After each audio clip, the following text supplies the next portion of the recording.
Hello and welcome to another episode of the Empowering Leaders podcast. At Aleda, we are passionate about inspiring connections and creating a world of collaboration. Our signature program, Aleda Connect, curates groups of 5 to 6 leaders from diverse backgrounds in sport, industry, social venture and the arts who come together to learn, to connect and to collaborate. It's been amazing. Here you are on this Zoom call, feeling within the first session like you intimately know these people and care for them. And then all of a sudden realising that even though you're in totally different industries, we're all going through the same thing, or we've been through it and we can help each other, or there's just this hurdle that you can't see past, and then you share it with the group and there's 5 answers in 40 minutes and you think, I have not slept for 2 weeks thinking about that. Like, how is this possible? You're listening to stories and the breadcrumbs of what makes success, and I constantly get something out of these Zoom calls and catch-ups because we're all living the same stuff, aren't we? Extraordinary people with extraordinary experience. What happens there is magical. The Empowering Leaders podcast is proudly brought to you by Victoria University, where cutting-edge sports and exercise science facilities like heat chambers, performance labs, and altitude environments mean VU is ranked 7th in the world for sports science. VU, uniquely you. As always, a big thank you to Jason Nicholas and his team at Temper Bedding, a mattress like no other. If you enjoy listening to the Empowering Leaders podcast, be sure to subscribe, and please, if you have a moment, we would love you to leave a review so we can reach more listeners and empower more leaders. Bec Daniher is the powerhouse Executive Director of Fight MND, a former elite athlete in her own right, an accountant by trade who stepped away from corporate life to stand shoulder to shoulder with her father, AFL legend Neale Daniher, after his 2013 motor neuron disease diagnosis, or Lou Gehrig's disease as it's commonly known in the US. Together, they have ignited a movement raising over $115 million for motor neuron disease research through events like the iconic Big Freeze 11 this year we'll talk about. As Neale once said, it's not about how much time you've got, it's about what you do with it, and Bec has truly honoured that spirit. As Australian of the Year this year in 2025, Neale Daniher was described by the Prime Minister as a beacon of hope and humanity, a reflection not just on him, but a family united by grit, love and an unshakable drive to make a difference. Bec, always great to catch up with you. Great to catch up with you. That's an amazing intro. Well, Bec, I always feel we're so inspired by you and your family, but I always feel having to start and say, it's still your dad. It's still this horrible disease. We get the inspirational part, but how is it for you day to day, still seeing your dad have to go through this? I would call it a roller coaster.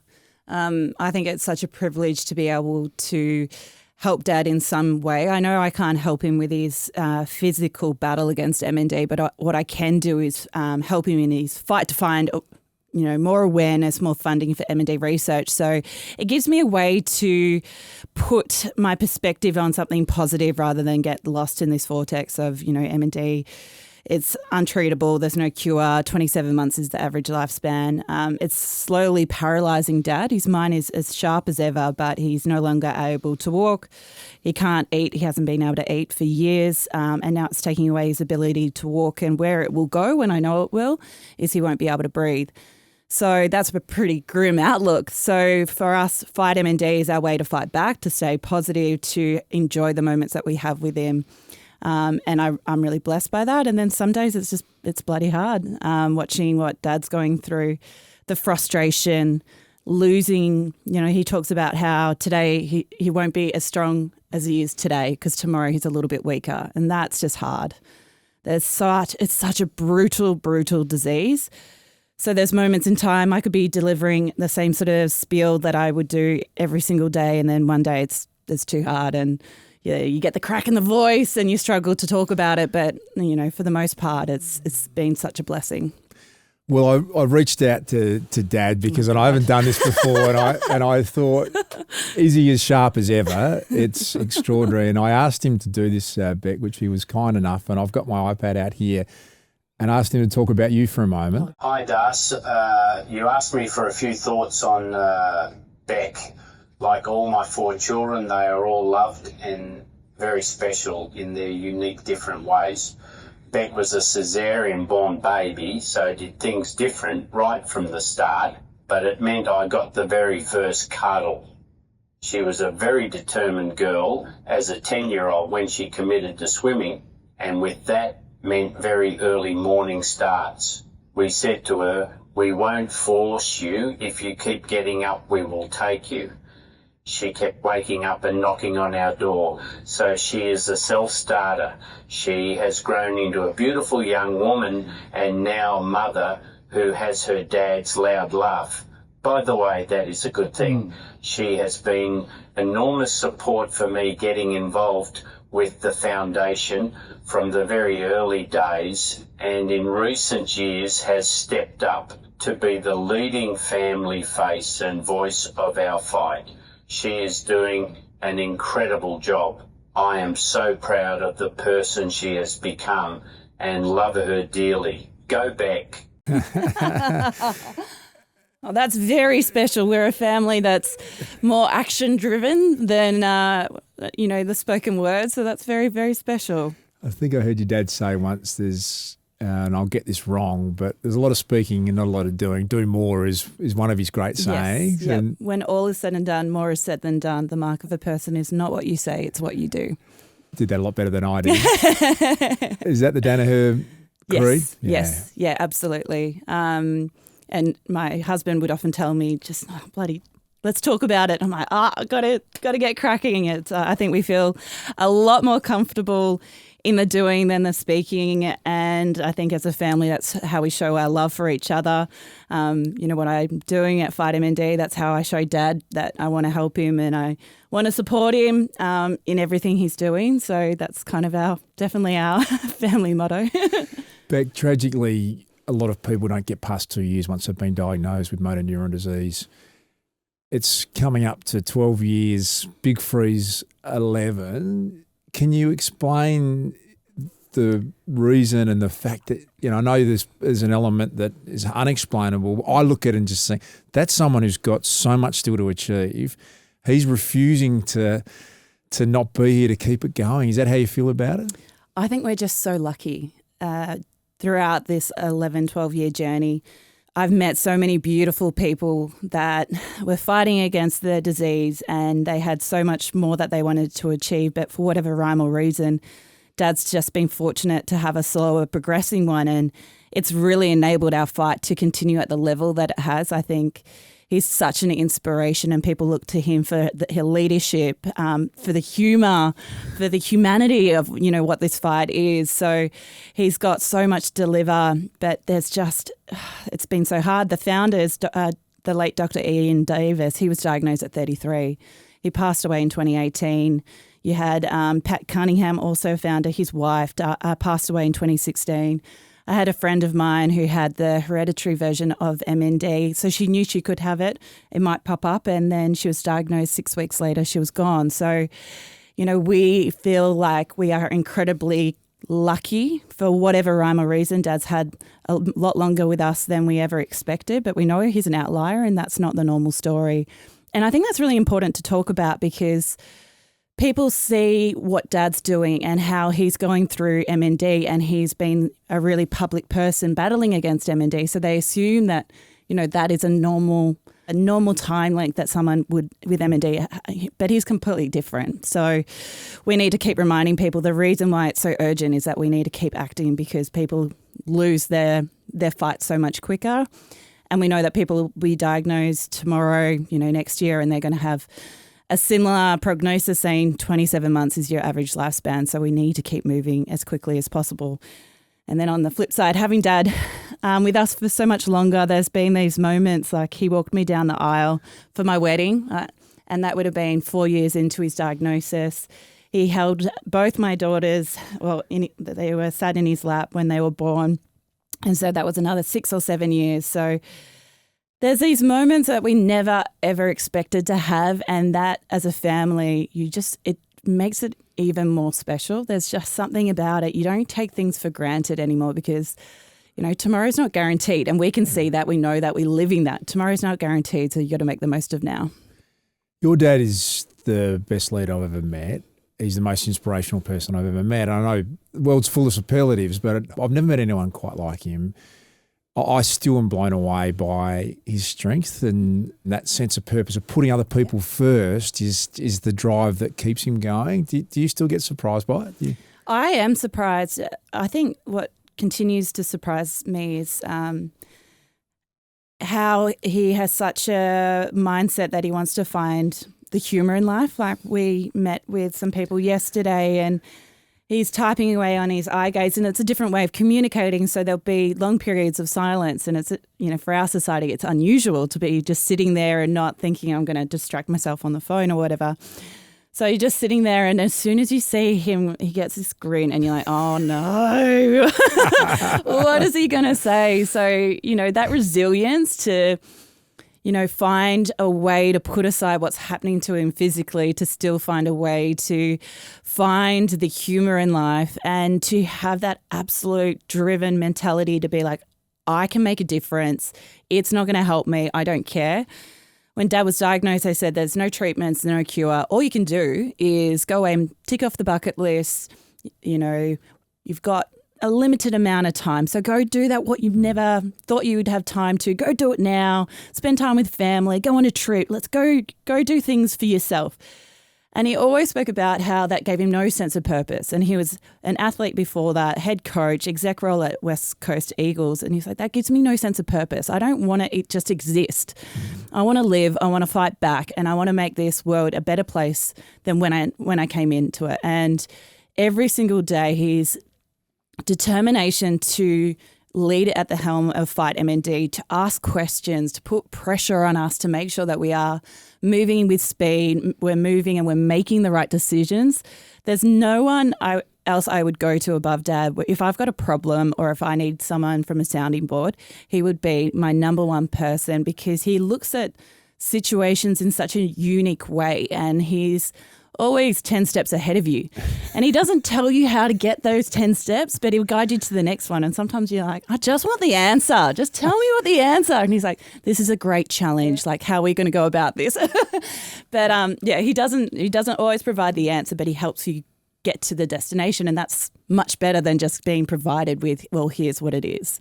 It's an incredible story in every sense, and there's so many places to go in that conversation. I have to come back to the legendary Daniher sense of humour. I've found when often when someone's in that situation, there's nothing you can say. Your dad's got this gift immediately of humour, and he referenced you've got the same laugh, which is beautiful. Has that been helpful, just to be able to still see the joy and have the laugh along the way? I think one of the most important decisions that have impacted my life is Dad's mindset when he got diagnosed. There's this story he talks about Mr. Positive and Mr. Negative on his shoulders. And so he's flying home. He's just been in Melbourne. He just sat me down to say that he'd been diagnosed with MND, and then he's got a 4-hour flight home to tell the rest of the family. And he talks about Mr. Positive and Mr. Negative, and Mr. Negative's very vocal. And then eventually Mr. Positive starts talking and saying, what's that doing? Is that making you feel good? When you get off the plane, how's your family going to feel? So he chose to listen to Mr. Positive, and that is probably the most powerful decision that has impacted me the most, because he chose to fight back, and he opened up this opportunity for us to join with him for this grim thing that's happening to us. Here is how we can make a positive impact. Come with me. Let's do it together. I think if he chose to listen to Mr. Negative, it would have been incredibly hard. Really, really hard. And I can totally understand listening to Mr. Negative at that point in time. I think everyone reasonable would say Mr. Negative was probably quite attractive during that moment in time. But somehow he found an opportunity in a terminal diagnosis, which is insane. But it was probably made the biggest impact in my life. I was able to join him and work with Fight MND for the last 10 plus years. We've been able to make such a difference. We've met so many beautiful people that have been able to utilise this platform to tell their own stories, but also the other side, all these people that are just continue to give and to help and to support. You turn on the news and you can just see the other side of humanity, and that's what we get thrown at so much every time you turn on news. It's about the negative things that are happening, and then all of a sudden you've got a door open and you get to see how beautiful humanity is. It's just been such a journey. We all are born different. As we grow, the experiences we have develop into outlooks uniquely our own, charting our life's course. No one sees an idea, opinion, or opportunity like you. And no one sees you like VU. Victoria University. Uniquely you. At Aleda, our signature program, Aleda Connect, is something we're really passionate and proud of. We bring together groups of 5 to 6 people around the globe from diverse backgrounds, sport, industry, social venture and the arts, who come together to learn, to connect and to collaborate. The thing that I've loved about it is not just the meetings that we have with our group, it's the thinking that you do for days and days afterwards. Someone says something and it sparks a thought, and I found that I would go back and look at things that I was doing in a different light. Within my sport and within women's sport, I'm just someone who I try to lead by keeping people talking about the issues. There's times when I think the person I'm trying to convince is not listening to me. It actually got me thinking about, okay, this is how I need to address my communication with them. So it was so valuable, and the little group that we've got is great, and I'm really looking forward to sort of continuing to connect with them into the future because we're all so very different. I can't tell you how much I enjoyed it. Pete, they say we have 80,000 thoughts a day, and the human bias is often to the negative. And maybe it goes back to the caveman era where you're under threat and you're a chance to lose your life if you weren't on the lookout, but that's not reality in 2025. And what your dad's teaching all of us, isn't it? The little things that frustrate us, that we get annoyed about on repeat, and we want to tell people that negative thing, or that person annoyed me, or that person cut me off in traffic. It's just so self-serving in a negative way, isn't it? And, you know, the most grim news you could get, there's this happy, positive, purpose-driven human being. To me, it's the ultimate message that your dad's giving us, isn't it? I reckon. I think, especially with social media and the comments that get thrown at you. And I remember early days, so Big Freeze 1, we were sitting around, the way that Big Freeze happened, we were all working full-time. I was still training full-time. We would come together around the kitchen table around 6, 7 p.m. and then stay up until 2 p.m. writing every single envelope that went out to everyone who was beautiful enough to purchase an average-looking beanie, you won. But we were, it was heart and soul. It was just such humble beginnings, how we started, and we started to get some emails back, and majority, you would say 95, 98% of them were beautiful emails, and then there's like that 5 to 2% that was just negative. Like one person wasn't happy that they had to wait 5 days for their beanies. What kind of business were we? And at 2 a.m, I got the email and I was like, oh, I'm ready to type back. And my sister's closed the laptop being like, don't respond to that. Let's sleep on it. Wow. And it's just those sort of moments where you realize you forget about all the beautiful messages you've received, and all you can focus on is this one person that just made these comments, and that doesn't impact you. You don't need to take that on, but for some reason you hold on to that so much tighter. And Dad's just a perfect person to be like, what does that matter? Like, what are you doing? Pull your head in. Like, this is not something you should be focusing your attention on. And we see that day to day. Like, you walk into our house and let's say you had a tough day or a sore back, and you're about to complain, and then you look at Dad and you're like, oh, no, everything's good. Everything's good. Bec, I often say one of the great privileges, and I mean this, was getting a call from your dad for Big Freeze 1, and I still remember it. And he was just that smile he's got on his face. We're building a water slide at the MCG into a swimming-sized pool bucket of freezing ice where you go down. I thought, that's the craziest idea I've ever heard. Why did you say yes? Because it's Neale Daniher. And everyone said yes, and how do you not? And it was just, really look back and think, I think your dad was hoping if he raised a couple $100,000, that would be an amazing achievement. $115 million later. Can you tell us, you're wearing the brilliant Big Freeze 11 beanie. I want to put mine on. Is that the best way to get involved if you don't Absolutely. Get to the MCG? Yeah. I think the beauty of where we've come from year 1 to now, Big Freeze 11, there are so many ways to be involved in the Big Freeze. So it doesn't matter how you want to get involved, there is a way to. So we love seeing, and we talk about seeing the beanies in the wild. I love seeing the beanies and the footy crowds at the bus stop, at the supermarket, seeing them out. And I talk about how you can't understate the importance of that. For people who are being impacted by MND, to see people they have never met before wearing the beanie, that beanie is telling them that there's people that care about what they're going through, who want to find a way to help them. They will know, they've listened to the cry for help, and here they are. We know times are tough, so putting their hands into their pockets for $25, being like, I care about what people are going through, and here is how I'm going to make it an impact. It just means a lot for all of us that are directly connected to MND. And also the researchers, the carers, it's just everyone. So that's a great way to be involved. And I love seeing we have DIY Big Freezes that happen right across Australia. I love seeing how they do it. There was one down, it's coming up in Geelong, where they go down. It's the biggest slide I've ever seen. And sometimes they go into shipping containers, they get dunk tanks. They do it in all their own way. It's just about an opportunity for the community to come together. We have great supporters in Coles and Bunnings. At Coles, you can buy and this is what I love. I was at Coles just the other day. So if you want to give to a cause, I recommend going down and getting a family-sized Cadbury chocolate block. Like, it's a great way. It's a great way where you can have a treat and also get something in return. We've got to support MND. You can buy chocolate for MND Cadbury is behind how good's that? Asahi with the Solo and Pepsi. We've got Peter's Icy Poles. The Australian pork farmers are getting involved. Bunnings involved. They've got their own buckets and sort of pet products. There's just so many ways. So we just say it doesn't matter what you can contribute. $1 is making an impact. $1 helps us. We get asked, what do we want to raise for Big Freeze? I don't care, because every single dollar is enabling us to continue our fight, because we've come so far. We've seen such a dramatic shift in M&D research.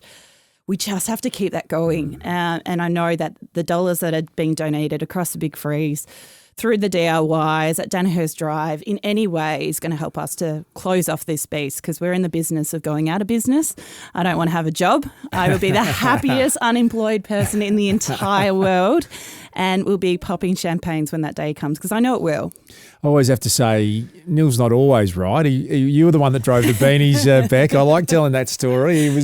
He was not convinced early days that the beanies were a good idea. That is true on two parts of that. So the first part, he thought a bandana would be much more appropriate. And I said when we launched the Big Freeze this year that Dad didn't receive the Australian of the Year award for being a fashion icon. So we absolutely did not listen to him. And then year one, we wanted to help the siblings and my husband. We really wanted to do something to be able to make an impact. And so we came up with, okay, we want to provide a uniform for people to show their support. Here's the idea for a beanie.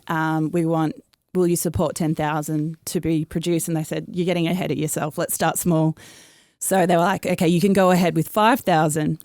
By the end of that campaign, we'd sold 30,000 beanies, stripped every Australian supplier of the beanie, and sort of looked back and been like, well, should have backed us. I was telling you the story before we went to air, and I love it. I picked up my youngest from training, and I didn't tell him I was catching up with you today, but I had last year's beanie on, and he looked at me, when are we getting the new ones? When are we getting the new ones? And it is just every year, it's just a badge of honour. And these are sensational as always. Neale is one of 12. One of 11. One of 11. Yes. Well, my grandma said that on her 90th birthday in her speech that the saddest day in her life was when the doctor told her she couldn't go for 12 children. Now I wonder where the grit and determination comes from in the Daniher family. That's a story in itself. But can you tell us about, the four brothers all played together and only time of AFL history in one team at Essendon. It's one of the magic moments in the history of Australian rules football. But what it's done to the extended Daniher family to have all of their support behind the cause as well. Yeah, they're a loud, noisy family. I don't even know how many of us are from grandma, granddad down Dad was one of 11. They've all gone on to have 4 or 5 kids. Now the grandkids, it's a very noisy catch up, that's for sure. But that's a very tight knit family. Despite you might say 11, that you might be closer to XYZ, but it is a really close knit family, and it's a community in itself. And they are really beautiful in what they do. If I need some help, I know that they'll always answer the call. There's some of them at for example, there's Pedicure, which is an initiative really led by my uncle, and they raise well over $500,000 from this bike journey, which the original one was Ungary to Windy Hill. So they just give and give and give, and we're very lucky to have them backing us. Bec, can I ask you about, you've now become a lot of the face of this alongside your dad, and you're brilliant at it. You're out there speaking. And what's your message? How do you? I know you do a lot of public speaking, and I'll please encourage you on listening if you want to book Bec Daniher. I encourage you to do that right now amongst everything else. But when you stand up in front of people, what's the main message you want to get across? I probably look at it 2 ways. This was not something that came to me naturally at all, and I was lucky that there was a transition period of time where I was doing small things to help Dad, and it allowed me just to find my feet, but never been a natural groove for me. And from the very beginning, Dad really preached about authenticity. So whenever I do anything, I don't care if I stuff up, I'm human. So that's just natural. I think for me, and what Dad's really taught me, it goes back to this old Greek proverb which goes, society grows great when old men plant trees in whose shade they know they shall never sit. And that quote, that really resonates with me, because the Dr. Ian Davis, Pat Cunningham and Neale Daniher, when they came together to form Fight MND, it was never about themselves. It was always about those that would be diagnosed in the future. They wanted to live in a world with where MND was not a thing, where wives, husbands, mums, dads don't have to sit their family down and say that this is a terminal illness. So they always had this mindset that it wasn't about them. They were here to make the world into a better place than when they came into it. So for me, that has been such a powerful learning, and it's something that we need to hold dear, because I really believe that true greatness is not about what we achieve today. It's about the future that we make possible for others. Beautifully said, Bec, and what a profound message to share and to send on. I ask this question of everyone I sit down with, and I get a feeling I know the answer to this one already, but who's been the greatest leader in your life? That's a rhetorical question to you. It is a little bit. After that really lovely message from Dad, if I say someone else, I think I might get a little slap on the hand there. Yeah, well, to be fair, the person that's made the biggest impact has definitely been Dad, and he's been the person that I would find the biggest compliment if I got told that I was similar to him. He's the person that when I view a problem, I think about how he would approach it. And yeah, if I can have a little bit of the Neale magic, the dust gets him a little bit of Neale dust on me, I think I will be a very lucky person.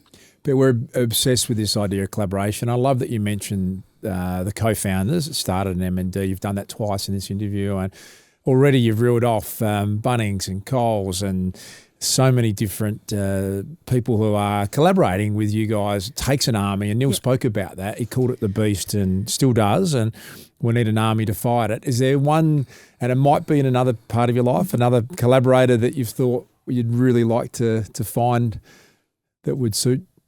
Oh, that's an interesting question. Listen, if the Hemsworth put up their hand to go down the slide, I would love to collaborate with them. There's a big message out there. They're AFL, they're mad Bulldog supporters actually. They Bec, are, so you should be step having up, them Hemsworth brothers, big time. We're calling you out. Yeah, we are very fortunate to have incredible partners that have been able to amplify our message. We started humble.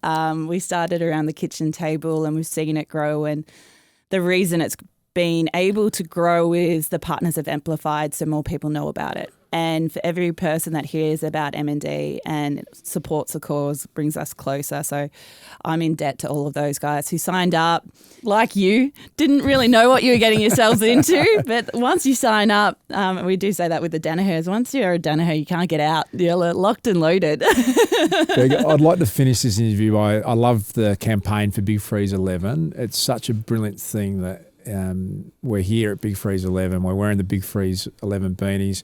So we'll finish with that as the final note. It's a great, beautifully shot with you in it, and Hollywood A-listers and Eric Banner, and a beautiful message from Neale. Go and buy your beanie, get to Bunnings, get to Coles, get behind this incredible campaign. Bet you're as inspiring as your dad. Thanks for joining me. Thank you very much. Life can only be understood backwards, but it must be lived forwards. Being named Australian of the Year isn't about what I've done. It's about us and what we do next. Every step forward is a victory. For those looking for hope. The loss and pain of yesterday is fuel for our fight tomorrow. Because this fight is relentless, but so are we. Together we can rewrite the future. This fight against MND. Big Freeze 11. It's time to live it forward.